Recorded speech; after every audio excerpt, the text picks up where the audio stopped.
Штрајкот на Сонг, кој продолжи во основните и средните училишта, создава несигурност кај учениците, особено кај матурантите заради неизвестноста и за надоместување на градивото и за уписите на факултетите. Тоа е катастрофално за учениците, вели невропсихијатарот Методи Чепреганов. Катастрофа. Ние ги учиме децата на раслоеност, на деструктивност, на конфликтуозност и ги учиме да штрајкуват и да не учат. 2 години нашите школи се инсуфициентни со онлайн настава. Символиката е таа што денеска се дешава со нашите деца. Ние ги воспитуваме на неучење. Чепреганов кажа пример кога негов соученик поради прекини во наставата за време на Втората светска војна, бројот 3030 во 5-то одделение го прочитал како зозо.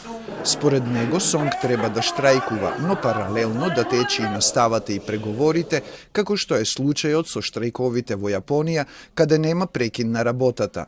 Се со цел наставата да продолжи, за да немаме слаба држава, чија иднина би ја представувале неспособни млади генерации. Отигуваат кои? Учениците. Трагедија. Губи учениците, а во иднина ја гледам работава, стварате поколенија кои се инсуфициентни и тие поколенија ќе ви донесат држава инсуфициентна.